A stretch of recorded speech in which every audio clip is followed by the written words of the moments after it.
A análise de vibração em rolamentos. Os rolamentos são elementos que têm a função de carregar e suportar cargas, ou seja, o seu objetivo é reduzir o esforço e a força para a movimentação dele. Além disso, eles podem transmitir cargas em direções radiais e axiais, ou transmitir essas duas cargas ao mesmo tempo. Eles estão presentes em diversos tipos de mercados e sua aplicação é bem ampla, sendo utilizada desde carros até em máquinas de barbear e em motores elétricos e redutores de velocidade. Os rolamentos industriais são utilizados em aplicações com ambientes mais agressivos, como em indústrias alimentícias e de mineração. A partir disso, eles são capazes de suportar cargas extremamente elevadas e ambientes com umidade e agentes corrosivos.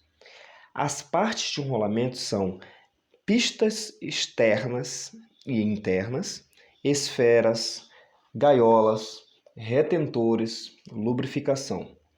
Os rolamentos são montados dentro de mancais. Todas essas partes podem entrar em processo de falha durante o seu funcionamento, e existem vários defeitos relacionados a mancais de rolamentos. As causas dessas falhas são seleção incorreta do rolamento, por exemplo, montar um rolamento de rolos onde deveria ser um de esferas, sobrecargas, defeito de fabricação, desalinhamento, lubrificação inadequada. Tanto excesso de lubrificação, assim como deficiência, pode danificar os rolamentos. Montagem correta também, falha na vedação do mancal, irá contaminar o lubrificante e o próprio rolamento. Para se detectar defeitos em mancais de rolamentos durante uma análise de vibração, você precisa examinar cuidadosamente o espectro de frequência das vibrações radiais e axiais. Procure também identificar picos de frequências que não tenham coincidência com a frequência de rotação do eixo da máquina. Quero que você preste bem atenção nas perguntas e respostas para que você tenha um aprendizado rápido. Então, vamos para as questões? A primeira pergunta que todo analista precisa saber responder sobre análise de vibração é a questão de número 33. A pergunta é: como avaliar o estágio de progressão de falha em um rolamento, de modo a decidir quando efetuar sua substituição? Olha só, a menos que o rolamento estivesse defeituoso quando foi instalado, geralmente os defeitos ocorrem na seguinte ordem: pistas, esferas ou rolos e gaiola. Geralmente, falhas em estágio inicial geram frequências de defeitos de apenas uma das pistas. Lembre sempre que defeitos de pista interna geram vibrações com amplitudes muito mais baixas do que defeitos na pista externa. Ou seja, se você está identificando frequências da pista interna, já é um sinal crítico para o rolamento falhar definitivamente.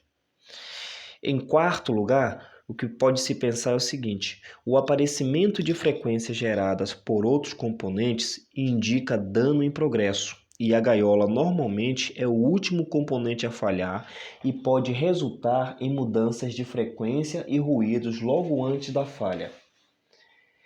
As amplitudes de defeito nas pistas são moduladas pela velocidade do eixo, o que acaba resultando no aparecimento de bandas laterais. O número dessas bandas laterais aumentam com a propagação dos danos nos rolamentos. Outro ponto importante é que as bandas laterais espaçadas na frequência da gaiola indicam defeitos localizados em uma região. A lubrificação inadequada também pode resultar em uma falha muito rápida e tem de ser corrigida imediatamente. A pergunta de número 34 é: quais são as causas raiz de rolamentos e sua porcentagem de ocorrências? Olha só, 43% das causas de falhas em rolamento é devido à lubrificação imprópria, ou seja, o excesso ou pouco lubrificante. 27% das causas de falhas em rolamento é devido à montagem imprópria. Não é incomum alguns profissionais danificar os rolamentos dando marteladas durante o processo de montagem.